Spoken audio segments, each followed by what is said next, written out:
pharmaceutical consumers don't really care that we're going to space. They would be just as happy as if we had an anti-gravity machine in the back of the lab.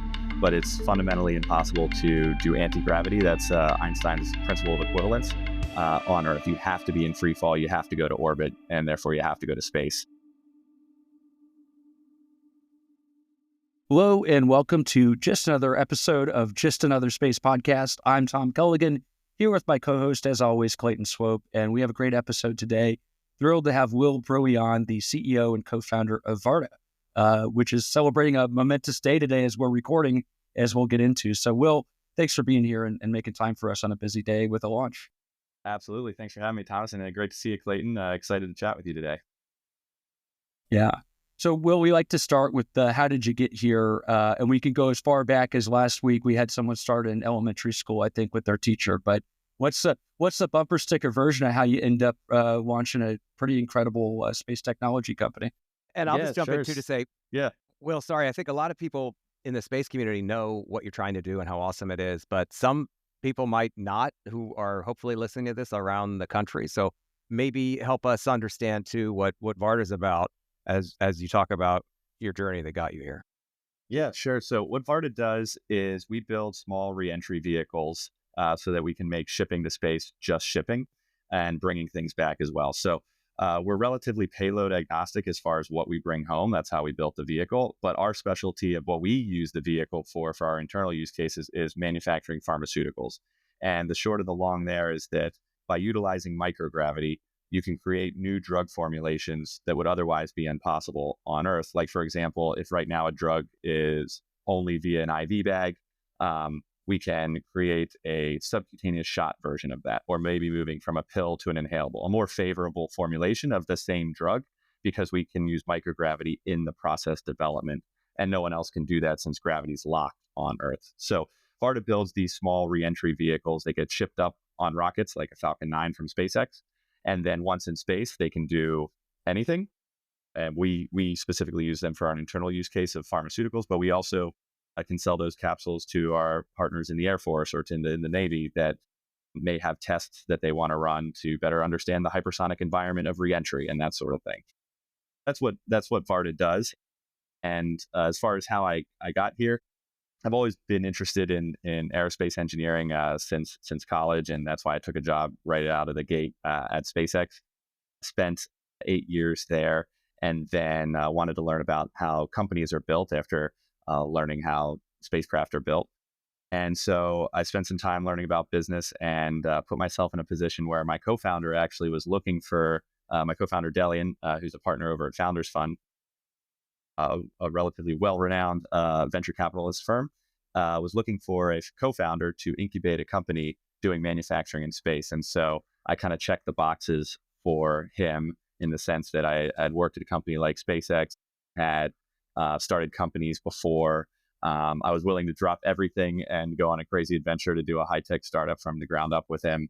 And so we joined forces in late 2020 and early 2021, we opened up our office doors, and the company's thesis and goals have remained relatively unchanged since then, which is basically the thesis of, hey, now that rockets are reusable and have a lower launch cost and a more reliable cadence, not as many slips as there was a decade ago before reusable rockets, what businesses can be built on top of that?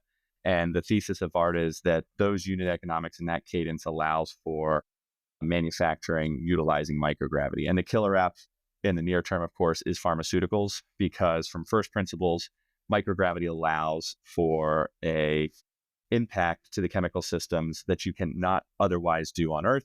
And the most expensive chemical systems that have a large market are drugs.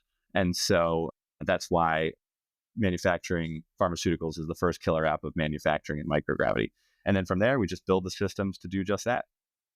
So it's interesting hearing you talk because, I could almost argue you're a pharmaceutical company, or at least a pharmaceutical equipment company as much as a space company. Is that how you guys talk at this point, or? Exactly. So what we do is, you can think about it is our customers, our pharmaceutical consumers, don't really care that we're going to space. They would be just as happy as if we had an anti-gravity machine in the back of the lab.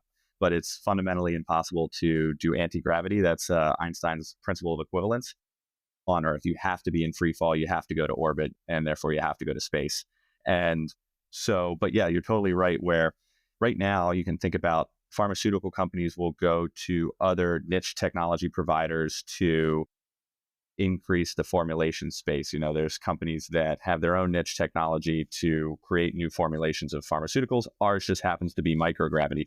And as drugs are developed and manufactured, they're shipped throughout the country all the time for specialized lab equipment. Pay no attention to the rocket behind the curtain. We're just an anti-gravity box for the pharmaceutical industry, and we use that anti-gravity box to develop pharmaceuticals in-house as well. And so that's, but you're totally right, where it's really cool that anti-gravity box involves a rocket and a spacecraft and a landing site and a whole separate sideline of business for our defense partners and for NASA. But at the end of the day, what we're really building at the heart of it all is just an anti-gravity machine to produce novel drug formulations. How did you know, Will, that was the killer app? You said you came from SpaceX. I have a mechanical engineering background. I don't know if I would have said, let's do something with pharma.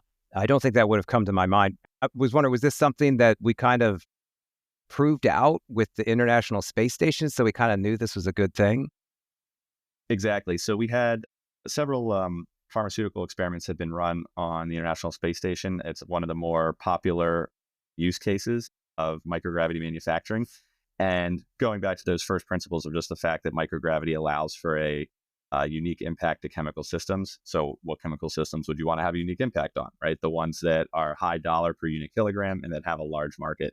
So that has already been validated with actual experiments that have been run on NASA. So that one of the more famous ones that act as a North Star for us is the Keytruda experiment that Merck ran and published in Nature. And in large part, we were kind of commercializing that entire concept on a commercialized spacecraft. Yeah, it's kind of interesting to think about the wave. I think about, you guys are building on what I think on shuttle through like Space Hab, they started to do some of these, and on the shuttle, kind of biopharma racks that they take up, and then certainly on ISS. And so I'm wondering today is sort of the market that you're disrupting right now, nano racks, which has really sort of been driving that activity on ISS, or was that so niche and difficult that you're really more expanding access that hasn't otherwise been available?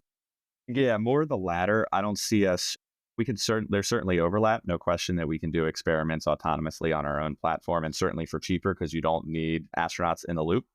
But that being said, because the space station is a subsidized endeavor, there will always be a place for more one-off research from places that may not have the infrastructure to have a complete end-to-end spacecraft and reentry vehicle like Varda does. So research grants, far out ideas in the drug formulation space, there's definitely still going to be a use case for that and for things like nanoracks on the ISS. One thing, Tom and I have had another company founder on who had a business case that wasn't tied to the government as a customer. And I think I'm one of those people that says the so-called space economy, so-called just being, it's really just tied to the government customer, not really in the sense of a normal economy that would also have enterprise business, consumers, and maybe that public sector customer. But it sounds like you also honed in on a use case of business that is not really based on the government as a customer. Certainly the government's interested in pharma, but I'm just kind of getting the impression that's not the customer you were eyeing when you started this. Is that right? The end customer and the large vision of Varda is pharmaceuticals. The federal use case, and I say federal meaning the superset of AFRL, NASA, Air Force, etc., government programs. Those programs are just based on the fact that what we are building has a dual use. And if you think about it from a fundamental business perspective, when you get to orbit, when a satellite's in orbit, it has two things that are impossible on Earth but ubiquitous in orbit, and that's microgravity and speed. It's moving 17,000 miles an hour, and so Varda has a business. Its primary business is microgravity manufacturing for pharmaceuticals. But the fact that we're already going 17,000 miles an hour, and we're one of only 2 flying reentry vehicles, commercial reentry vehicles in the world, right? So there's SpaceX's Dragon and there's Varda's capsule. And so if you want to go Mach 25 or 17,000 miles an hour and hit the atmosphere, Varda is by far the cheapest way to do that. So if you have a use case, a government use case to test a new heat shield or a new navigation system, get it flight heritage, 5 years ago before Varda, what you would do is you'd buy a dedicated rocket. We can get that same speed without a dedicated rocket because we go through SpaceX's rideshare programs. Yeah, and like this notion of just 2 companies that do reentry, I think most people don't realize that. We talk a lot about the increase in space activity and space launch just over the last few years, but most of those things are meant to come back down, and when they come back down, they burn up. To me, I didn't even realize until you say that there's only 2 companies that are doing that. And commercial companies. Yeah, right. Not government entities. Certainly, that's a different category. There's only 2 companies that offer that service. To me, I didn't think about. Yeah, and the other way to doubling down on that too is SpaceX's Dragon is large, human-rated, more expensive, lower cadence, right? So we are trying to complement that market rather than compete with it by being off-axis in every way. We are cheap. We are not human-rated. We are built for high cadence. We're small. We land on land instead of water, right? So it's a complementary way to deliver a service and a product that otherwise really doesn't exist. So, one of the arguments, and Clayton and I can sometimes we're former Hill staffers, right? So we have this natural skepticism, and not about what you're talking about, but one of the arguments for the suborbital launch of Virgin and Blue on New Shepard was, look, we're going to have 5 minutes of equivalent microgravity. We can get so much science done during that time. And I've always questioned, can you in 5 minutes, or are your customer base needing more than 5 minutes? And quite frankly, when you go to orbit, what's kind of the average demand case? If it's not, and do you need people? 6, yeah, Tom, that's the other one. I feel like you need people up there. It sounds like in a lot of these cases, you actually don't. Right. So for timing, you do need more than 5 minutes, especially, for a couple of data points of science, you can get away with minutes. But if we want to make actual product that will really influence the formulation of a drug, you need these crystallization processes take hours and sometimes over days. So right now, the couple of demonstrations that we've done on orbit so far on the order of 1 day, so much longer than 5 minutes. And that's not uncommon. I actually can't think of a drug right now that crystallizes in a batch faster than, in the 5 minute time frame. But going back to, so definitely need more time in microgravity. And as far as the automation goes, it's actually pretty simple, because if you think about it, we're only doing a very small part of the drug manufacturing process, right? If you think about how drugs are manufactured, first, there's several steps just for synthesizing, just getting to the molecule you want. Then you're preparing the molecule, then you're mixing it, then you're crystallizing it, then you're filtering out those crystals, then you're post-processing it, then you're packaging it, then you're dosing it, or dosing and then packaging. We're only doing the crystallization step specifically. It's a single unit batch operation, because the place where gravity plays a significant role is when the molecule goes from in solution, floating around by itself in the solution, to the solid state, clinging together into a crystal lattice. And it's that transition, that process is where gravity plays a role. And we're only doing that part in microgravity. We're not doing the packaging or the dosing or the synthesizing or any of that. So all we really need to do is make molecules go from in solution to the solid state. And there's 2 ways to do that. You can do it thermally, melt it and cool it just like an ice cube, where that molecule would be in solution in water and then turn into a crystal lattice in the form of ice, and then back again if you heat it up. Or you can do it chemically, where you add a third-party chemical called an anti-solvent that allows a supersaturation. You inject it into the mixture, and it quenches the mixture so that those molecules get squeezed out like water from a sponge into a crystal form. And those are the 2 primary ways that it happens in pharmaceutical development in the pharmaceutical industry. And so we build apparatus that specifically do that and can do that for a wide variety of drugs. It's not designing a new payload module for every drug. And so So yeah, it's relatively simple. We're just mixing fluids, we're heating fluids, we're creating pressures, agitating, that sort of thing. So nothing that hasn't been done in space before for things like thermal control loops on other spacecraft and that sort of thing. So no, nothing fundamentally new. There's no flux capacitor aspect. And why is that better to do it in microgravity? Hearing you talk, I'm like, I actually don't know how drugs are made. And hearing you talk about crystals, I didn't realize that was a process of most pharmaceuticals. So is it that it's quicker? Is it just make prettier crystals or cheaper? It depends on the use case. It's very broad since gravity is a fundamental force. So I'll start with a specific example and then go from there. But yeah, again, you don't need any humans to do this. Imagine when you made rock crystal candy when you're a kid. You mix the sugar water and then you stick the stick into the cup, and those crystals grow because this solution is super saturated. We're doing the exact same physics, but with a drug molecule. And the reason you want it into a crystalline form is because that allows you to control how it's administered into the body and what exact molecule is getting administered. So most typical medication you would get in a pill form is in a crystal lattice. That's how the crystals are packed. And so most of the pill that you take is sugar. It's not the active ingredient. We're only doing the active ingredient. And now, as far as what it actually means for the patient, I'll give you a specific example. I'll give you two specific examples just to show how broad it is.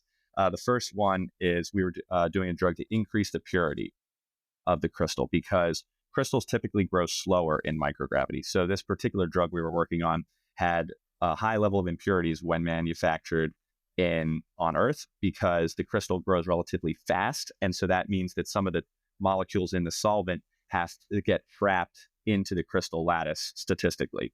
And so if the crystal grows slower, like in microgravity, less of those impurities get trapped in the lattice, you get a pure crystal, which brought down the toxicity levels of the drug that we were working on. So now that drug is less toxic and can be administered to patients under the FDA's maximum toxicity thresholds. So that's one example because crystals grow slower. Another example is that crystals also grow more uniformly. And what I mean by that is that the particle size distribution, all of them are the same size while in microgravity, whereas if you crystallize on Earth, you get a larger distribution of sizes of those crystals that grow, some big, some small. And the reason for that is because with gravity, it's a more dynamic fluid. As the crystals form, they start to sink. It's exothermic, so you have convective currents from heat release. But in microgravity, there is no up. So hot air doesn't rise, hot fluid doesn't rise. You have a much more uniform distribution of fluid dynamics. And therefore, all the crystals nucleate and grow in suspension around the same size rather than some big, some small, since they're clumping together on Earth.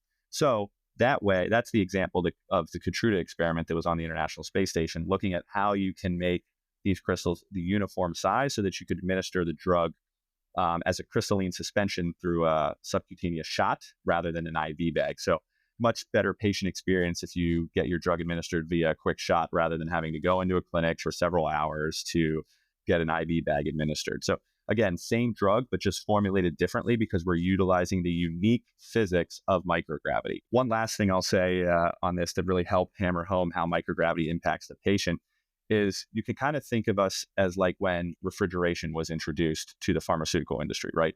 Because temperature is relatively fundamental, gravity is fundamental, very broad impacts that, when you can imagine the first person who introduced refrigeration to the pharmaceutical industry. Hey, how does cold make drugs better? Well, it doesn't necessarily, right? It just opens up the beer envelope. better.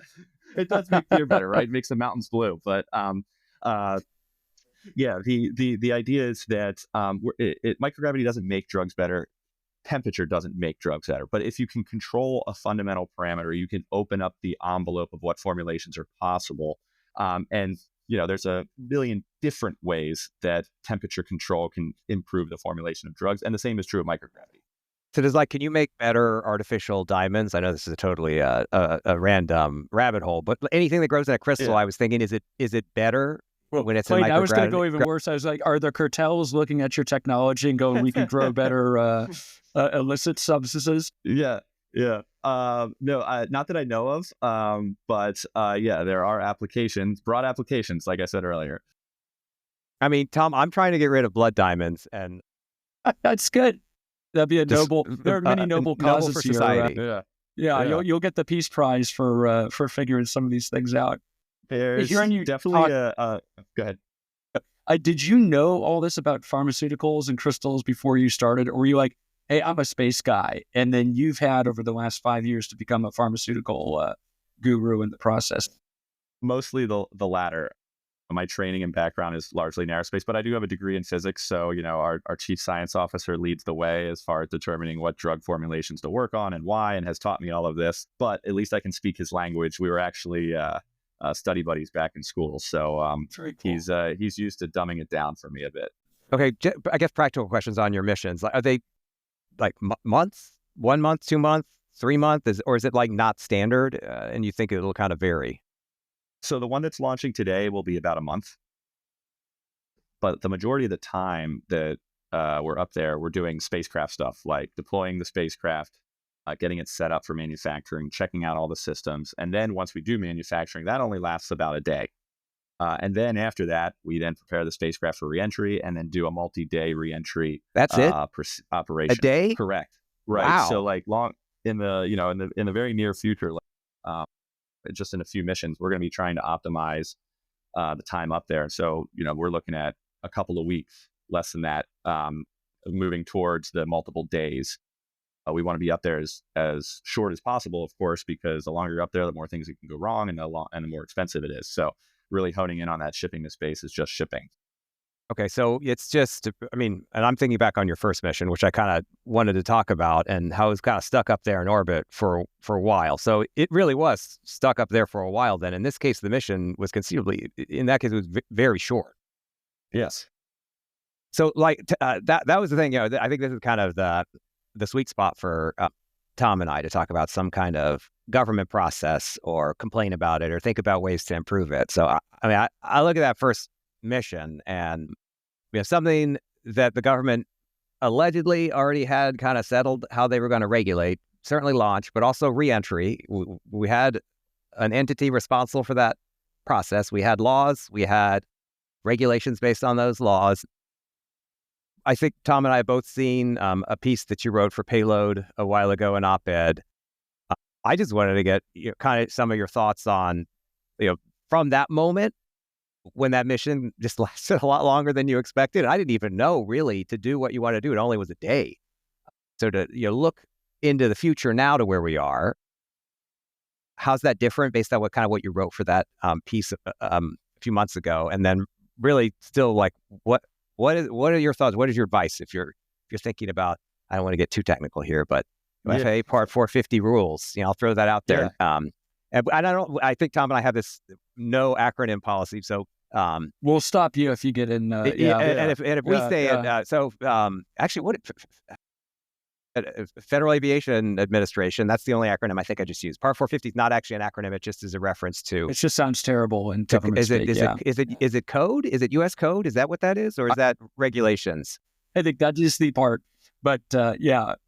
Wait, so I'm curious. I'm not super well versed, and maybe some of our listeners. What happens? So you're excited. You launch your first mission. You're up there, and then.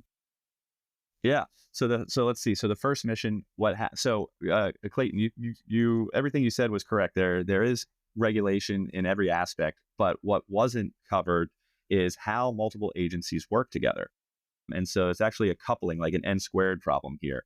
And what I mean by that is our reentry range that we're landing at, the Utah Test and Training Range, has its own regulations for operation. And of course, the FAA has its regulations for operations. And that's Department of Defense. Is that right, Will, who was operating that range? Correct. And they, if you, the RCC range controllers or raised commanders criteria is the military version of some of the key concepts within Federal Aviation Regulation Part 450. They're largely, they have a lot of overlap. But if you think about it from the Utah Test and Training Range perspective, they have no legal mechanism to say that the FAA takes the risk of the mission. And so we have to satisfy all requirements for them as well so that they can sign off in good faith. So for example, over the range airspace and adjacent to the range airspace, the Utah Test and Training Range feels responsible because they have and takes on the risk of the flight, of course, because it's associated with their range. If it hits a farmer's field nearby, they lose, or they take reputational damage with the community. There is no law that says, oh, this is the FAA's problem, that sort of thing. Likewise, the inverse is true with the FAA. So basically, we had to go through two vertically stacked regulations, the RCCs for the range and the Part 450 for the FAA, and basically work so that each institution was understood which risk to take. There was no mechanism to say if a debris fell near the range that the range would be absolved of its liabilities, especially in the public perception, right? So that is why it was caught up there for so long, is because what Varda was working on for those 4 months while we were stranded on orbit was facilitating across two organizations that did have the regulations you're talking about, but there was no horizontal, if you will, of how they should interact, and which takes liability and which takes authority and that sort of thing. So that's largely what we're working on. What's crazy to me is that's when we had the Space Council, and we don't even have that now. Did they intervene to say, hey, our whole purpose is whole of government coordination and collaboration, or were they like, hey, go sort it out? So I did not personally interact with the Space Council as much for this particular dilemma. It seemed like more of a, we were already struggling with two parties. I didn't want to bring in a third, or a fourth or a fifth, because if you count ourselves and Rocket Lab, we already had a lot of cooks in the kitchen. And so I was hesitant to bring in, an eighth.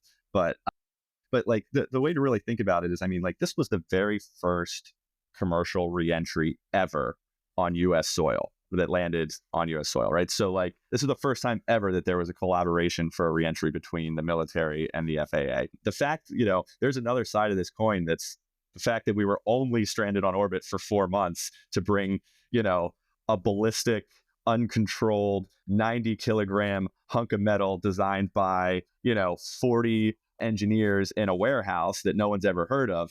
That's not terrible for American innovation. I'm not saying it's good. There's a lot of room for improvement, and I wrote about that in the payload, but article or op-ed. But it's not. It could have been way worse. The last thing I'll say is, like, every person around the table then and now wants to see the commercial space sector grow, and it was more of like, how do we do this than and none of us take on, job losing risk and career ending risk, more so than like endless bureaucracy. And you kind of see that now with like how the FAA is moving to, like, they've responded to the op-ed that I wrote, and like we're working together to create a standard population model that I proposed in the op-ed.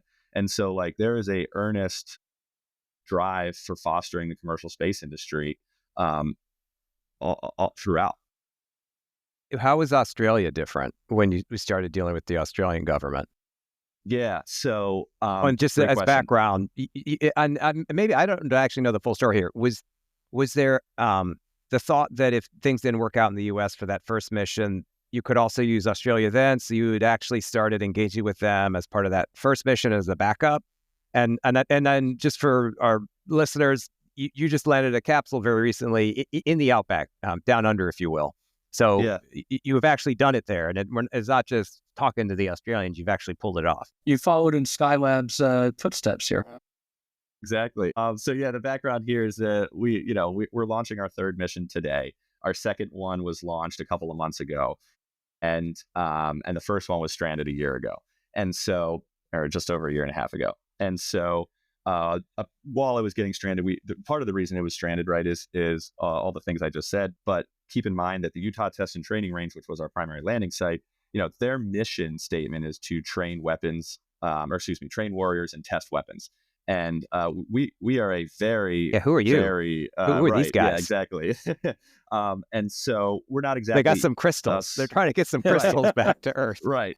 Now we do have federal payloads on board. We had one on there, and we had 3 federal payloads from between NASA, the AFRL, and ourselves on the second mission. And on this mission, we have another federal payload, but it isn't squarely at the center of that mission statement. It's more on the boundary. And so from a prioritization perspective, we're not the most important thing at a domestic weapons range.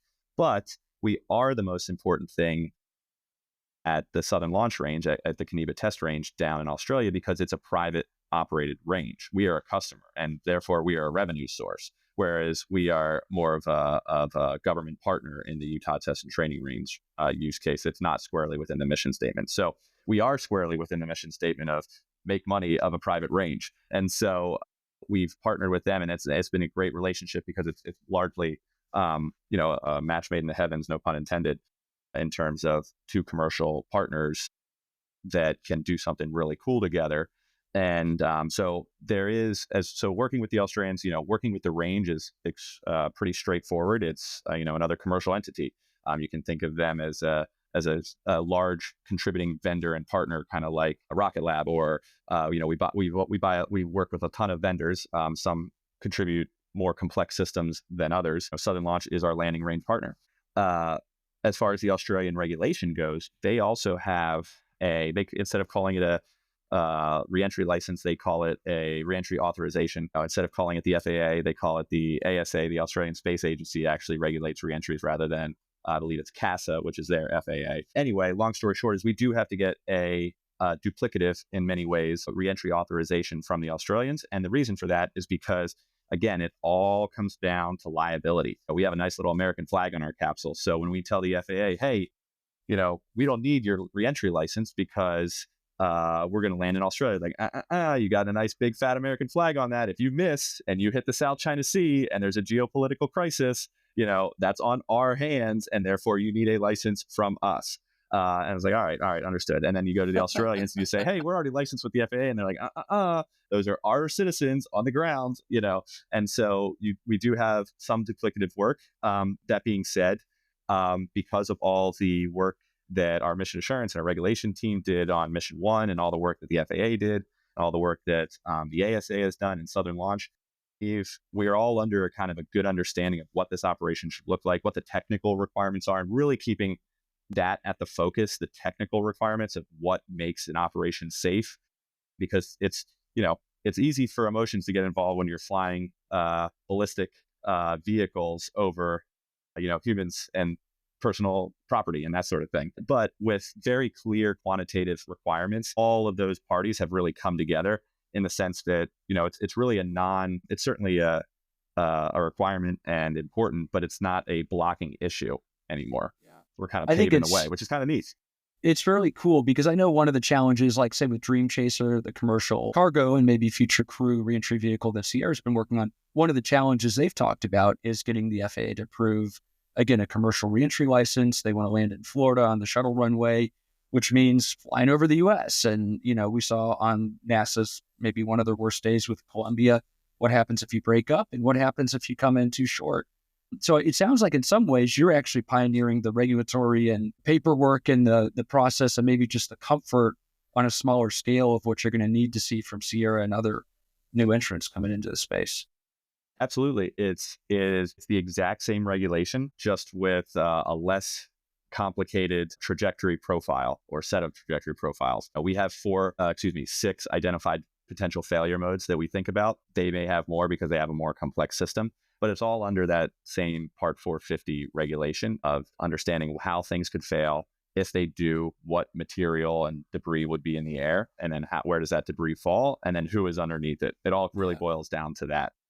This might be a dumb question, but what's that insurance bill look like from a liability standpoint for the debris implications? Is that, or do you guys just go, hey, we're self-insuring, and under the Outer Space Treaty, the U.S. government, you kind of own the big bill if something bad happens? No, we have multiple types of insurance, and we're required to by both government entities, liability insurance. Yeah, and it's actually a different amount identified from different processes from the FAA versus the ASA. And, then our spacecraft is insured before launch, but not during launch. So it's a nice Amish quilt of when we are insured and for how much. That being said, the only time that insurance really matters for us is for fulfilling the requirements and for public safety. We do insure the spacecraft to some extent, but, if God forbid, the launch gods are not with us later this evening, then the amount that we've underwritten the spacecraft for is significantly less than the impact that it would have to Varda, just because we're a growth company. It's not like we're counting nickels and dimes over here on a per launch basis. So, but that being said, so yes, there is insurance, especially, and the most important of it is for public safety. I've heard on that same vein, the insurance market, we've seen some articles, and Clayton might be more familiar than me, but that post Viasat and some of these other things, the cost of space insurance has just gone through the roof. Have you all experienced that, or has it stayed relatively affordable? That is a great question.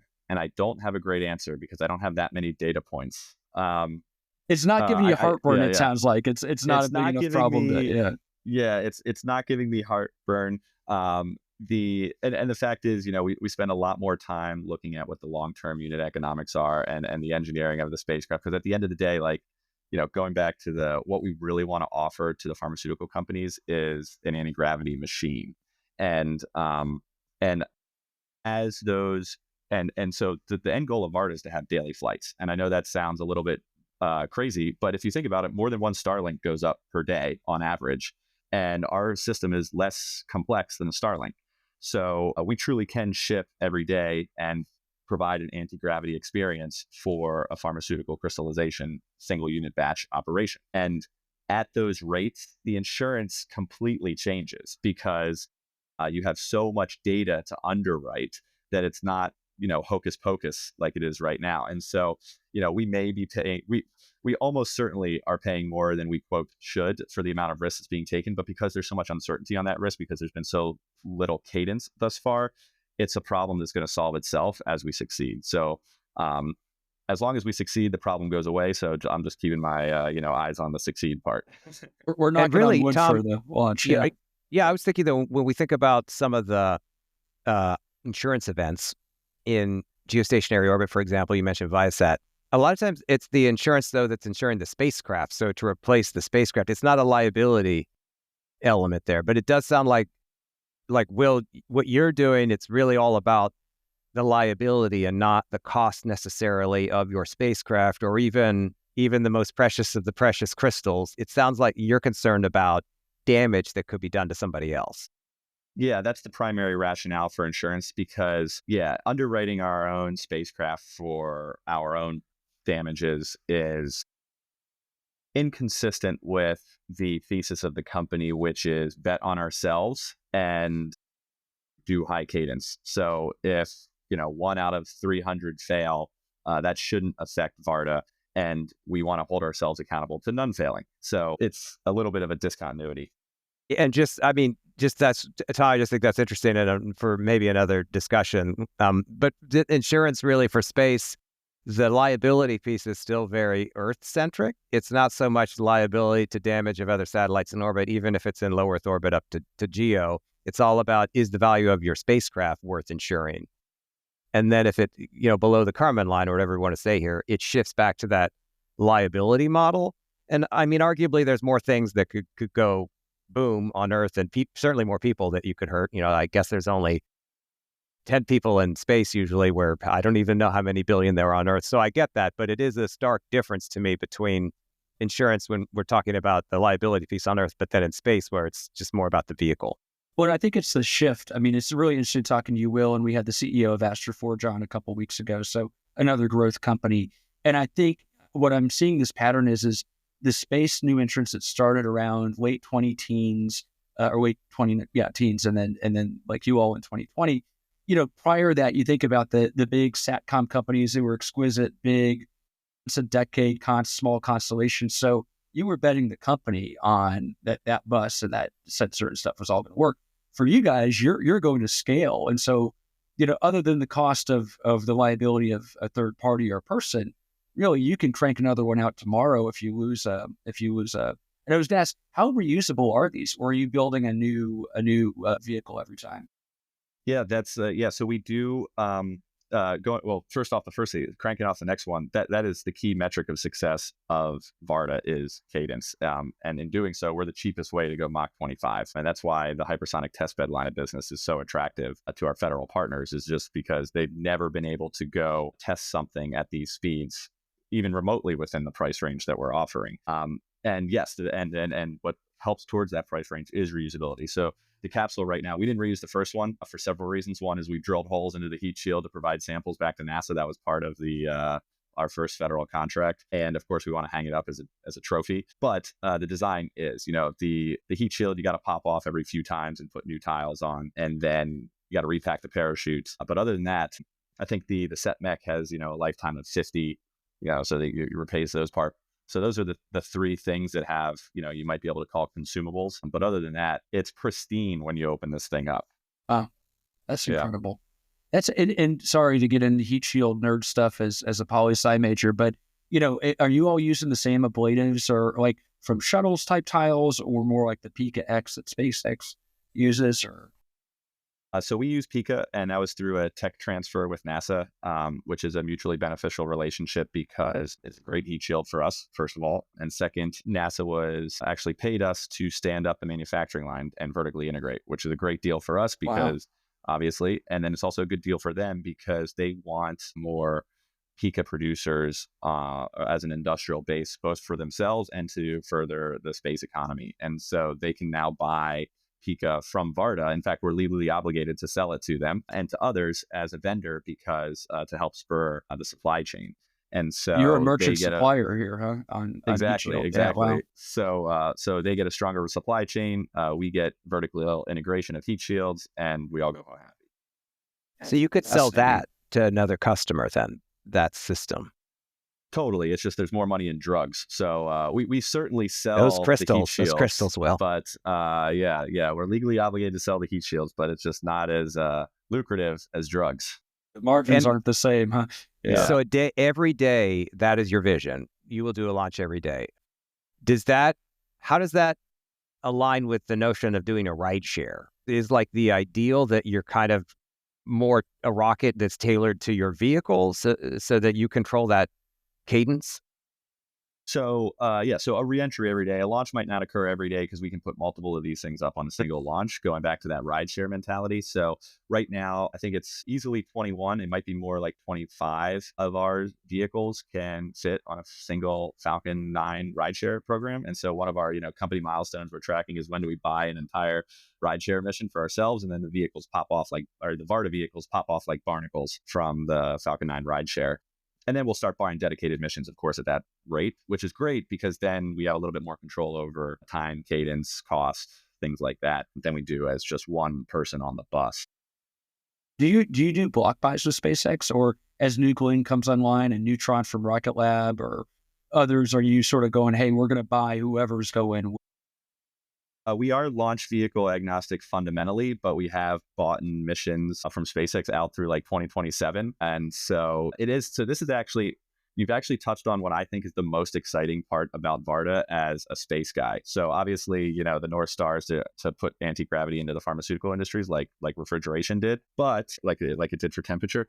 But, the starry-eyed, rejected astronaut candidate that I am, what I think is super awesome is that right now, what is the fundamental limiter to how many rockets are going up? It's economic demand. And so like on week one of the company, we set the mission statement of Varda is to expand the economic bounds of mankind or humankind. And so why we're doing that is if you think about it right now, like reusability has been proven out.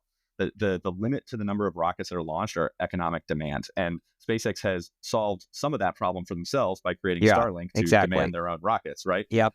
But even Starlink, if you think of every satellite that's in space right now that's not a reentry vehicle, they are capital investments. They're in the CapEx column of the balance sheet of every business, Planet Labs, DirecTV, Sirius Satellite Radio, everything treats them as CapEx. What's neat about Varda is we treat our spacecraft as OpEx. And therefore, when every other company calls up their launch provider, they said, hey, we'll take X number of launches, 7 launches over the next 3 years to populate our constellation, right? Ours is a fundamentally different conversation. Right now, the conversation is we will take as many rockets as we can afford. And we hope to change that to we will take as many rockets as you got. In fact, can you build some more for us, right? So, and once there's that economic demand for increased launch cadence, you'll start to see rockets look like airplanes. And that's the most exciting byproduct of success for Varda in my mind is just super strong demand for rocket launches. And that's because the the more we launch, the more money we make is only true at Varda. Everyone else says that statement is true until our constellation is populated. Then we make reoccurring revenue based on Netflix. But for us, we're making a consumable product. And so the more we launch, the more money we make. And that statement is always true. And it's still tied to the government. Again, most stuff that happens in space is still tied to government funding. You're not, though. So you're like expanding the pie, if you will. So if the pie was a certain size and that constrained launch, you've actually like busted out of the pie. Bingo. That's fascinating. Well, I know we are running up to the clock. We have a couple lightning round questions. Please. I have a message here that I'll get when I have the actual hard cutoff. So all right. I have someone that I'm hosting in 5. They're supposed to be here in 5 minutes, but if they're late, then let's just keep going. I'm really hoping they just show up in the window behind you. I know our listeners can't see it, and just like plaster themselves like Spider-Man on there. All right. So we'll let you know if we see that. We'll let you know if that happens. You mentioned you were a failed astronaut candidate. So is there a scenario where you'd be training for station right now and there would be no Varda in an alternate dimension of Will Bruey's career and life? Yeah, so potentially, like I did apply, I got past the first round, I got to the references and all that, but I do think about that, like would I have actually, so I had a friend who did make it into the astronaut candidate corps, and he ended up dropping out, because it's just different than we were brainwashed as a kid to believe. And so, you don't fly as much as you do in the movies. In the movies, you fly like every half hour, and you got to live in Houston. So that's got its own thing going. The glory days of spaceflight, where things are most exciting aren't necessarily in the government sector anymore. And so it's just a little bit different than we were brainwashed. So I always think, would I have dropped out? I don't know the answer. It's hard to say. That's fascinating. Sometimes you only intend to fly for a week, but you end up there 9 months. That happens too. Hey, it's a great way to get out of that wedding you didn't want to go to anyway. That's exactly. Sorry, honey. And NASA pays overtime, right, for every one of those hours. I think after the 2 weeks. So this is another question I have for all the guys and men and women who leave SpaceX. Do you have to go seek the blessing of the godfather or the godmother there to say, I'm leaving the family, but I'm going to stay in the family? Is that how that works? Or I don't think so. Maybe we should perpetuate that lore. The way I think about it is this: is like I think that that the world and SpaceX's efforts are strictly more enhanced with Varda's existence than otherwise, right? Like we are a customer, right? Yeah, you're giving them business. You're giving them business. They should love you. Yeah, right. And your vision. Business. Our vision is to give them more business. Yeah, exactly. And I am I loved my time there, and so it was a dream job of coming out of school, and quite frankly, I could see myself in another life just working there and in perpetuity. It was just that it was my first job out of school, and I was too curious to see what else this planet had to offer before I went full in on Mars. But yeah, it's great. You also seem a little bit more, I don't know the right word, empathetic as a human being than maybe the leadership there. So I don't know, I don't know if you're building a different culture that's equally as high demanding and performing, but maybe with a softer CEO persona. Yeah, you should ask the program managers how my impact on the Gantt chart. I don't know if I don't know where they I think there's different perspectives to that question. Clayton, you got anything? Just what do you think we'll be talking about for Varda a year, 2 years from now, 5 years? What is it still? Are we still going to be talking about crystals and pharmaceuticals? Are we going to talk about other applications? Are we going to talk about you being a player in national security? Like, what's the press release going to look like then? Yeah, 1 year from now, the press release is going to be, holy cow, Varda went from 1 to 4 to 5 flights really fast. They have multiple vehicles going up on a Falcon 9 now, and their cadence is unmatched for an aerospace startup. In 2 years, the headline is going to be, hey, here's a very specific drug that has a path to the clinic because microgravity opened up the possibility of its formulation. In 5 years, the headline is, grandma takes the first space drug, and, I don't know, Adrian, our chief science officer, is administering the grandma, with the president, that's the 5-year mark. And then the 10-year mark is no headline because it's so effing boring that it's so common. Whoop-de-doo. You can drop an F-bomb on this show. Yeah. If you want. Yeah. It's like, I don't think there's any kids listening. Yeah, there's no headline that, Merck ships UPS truck. Like, nobody cares. Right, So, right. Or airplane takes off daily. Right. Right. Exactly, UPS truck just exactly. drove down the street. Yeah. Okay, no, that makes sense. That's awesome.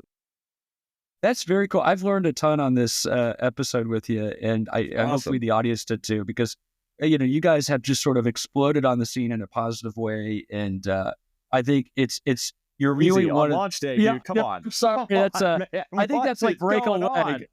That's like saying break a leg. I think. You are launching to new heights as a company in a very exciting way. We're ascending. You're ascending, exactly. Ascending growth, into orbit growth. Exactly. Yes. So we're excited to watch the launch tonight and watch your growth over the next couple I don't know. of years. I think it's really late Eastern. I don't think I'll be watching it. Clayton, It's 3 a.m. You promised to wake up and watch all but these you know why? night Wait, watches. I'm not, because it's so routine. Will, to your point. That's right. I'm not going to say That's right. Falcon 9 I could wake up any day, any time of the Good day to spin. see that these days. Good spin. But not this one. Right. That's right. Okay, well, Awesome. yeah, well, thanks. Well, thank you so much for spending time with us today. We appreciate it. Absolutely. Thanks for having me, and hope to be on again sometime and talk about that 1 year mile mark. Please Love do. it. That would Love be it. that'd be fun to have. you back. That's assuming we got enough uptick and interest in this that we're still doing it in a year. But I appreciate your optimism. No, we're committed. I'm expecting explosive growth for this podcast. I just want to point that out. Whoa. Okay, Yeah. see you. Yeah, see ya. See you, Will. Thank you. Thanks so much. And now for this day in space history. And we had to let Will go. He has a very important guest that just showed up that he warned us about. And we just talked with him too long. We enjoyed the conversation. We're not sure who it is. We thought it might be President Trump. could be a Hollywood celebrity, major investor. Yeah. They are in California. Well, I would say there's few people more important than talking to us and our audience here. So I know it must have been somebody big. I think this per segment, this day in space history or this week that we've been doing, I love this because, I think it's important that we continue to educate, not just on so much we talk about as the present, the future. And I love that we have this tribute to the groundbreaking moments of the past. Yeah, same. But, I've seen not all days are created equal in space history. But this one is interesting, I think. Most importantly, this is my birthday that we're recording on, March 14th. So in many ways, I think it could be one of the most important days in, the calendar year for us to LinkedIn did celebrate. tell me that. You trust LinkedIn with your birthday. I thought we were required to give that to Microsoft. You're 1 day off the Ides of March. Yeah, exactly. I guess Beware. your Pi Day, though. Your Pi Day. That's right. Me and I think Einstein share this birthday. So among the greats. Okay, so on March 14th, I didn't have Tom Culligan's was born. That's it. We're done. This day in space history. And we're out. Okay, so no, slightly more significant in 1995. I don't know. Maybe not. I thought this was interesting that it was the first time in 1995 that an American astronaut flew to space on a Soyuz capsule. I thought that was interesting, particularly when you think about where U.S.-Russia relations are right now. That was 30 years ago. And you think only 3-4 years after the fall of the Soviet Union. Right. That's true. I didn't think about that. You think before that, we had Apollo Soyuz, right, in 75. And then when was Shuttle Mir? Was that later? I think we talked about it last. Yeah, actually, so this must have been going to Mir. Where else would this guy have been going in 1995? Yeah. Just not a joyride. Yeah, exactly. But he was the first to launch on a Soyuz or fly on a Soyuz. And maybe, did he come back on a shuttle? I don't know. Or he must have gone to Mir, though, I guess is my point. We should probably say his name. Give him credit. Oh, yeah. Norman Eggert, a NASA astronaut. So tribute to Norman, pretty cool. And kind of in retrospect, it feels like the door for now is closed on that period of history. And you think, Clayton, like just 20 years later, NASA would go through this period where we were exclusively dependent on Soyuz for 9 years to get NASA astronauts. So he really was a pioneer in several ways. Yeah, and the other second half of this day in space history, 13 people were in orbit for the first time. That was because of the shuttle, Mir, and then I assume this Soyuz. I think we actually exceeded that number during the commercial mission with Isaacman, I think. Yeah, that we exceeded that number. The most people ever in orbit at the same time. Because you had China, the ISS, NASA and International Space Partners, Station, and then Russia, and then the private missions. Exactly. It's kind of funny, not to belabor it, but it's like you think that we're now in 25 straight years of a continuous human presence in low Earth orbit, and as we note, like, it was the first time 13 people were up there, and then I don't know if it was 18 or 20, that time more recently that you mentioned, but there's a time we're going to look back and laugh that, only 13 people, that was a milestone, and you start somewhere, but I don't think we realized, the China and Tiangong 3, they've continuously occupied that really since during their construction phase. So that was probably almost 4 years ago. So that they've had three astronauts in orbit that whole time. I don't think we realize how much of a steady cadence China has for space flight, human space flight these days, and then that ability to have that sustained presence in low Earth orbit. About to get a lot more crowded. Yeah. Well, that was a good one. I like that. Yeah. I learned something. Yeah. So if Norman, you're watching, listening, tribute to Norman and his colleagues for pioneering that first. Yeah. Well, fun episode, Clayton. Great as always. We got some good stuff lined up. I want to tease for those who are still with us during this episode. We have a couple really great guests coming up. And most importantly, we love hearing your feedback on who we should have on. If you want to come on, if you want to get your boss on, which is how some of these have come together from various teams. So keep them coming. And this has been a really fun journey so far, and appreciate all the positive feedback.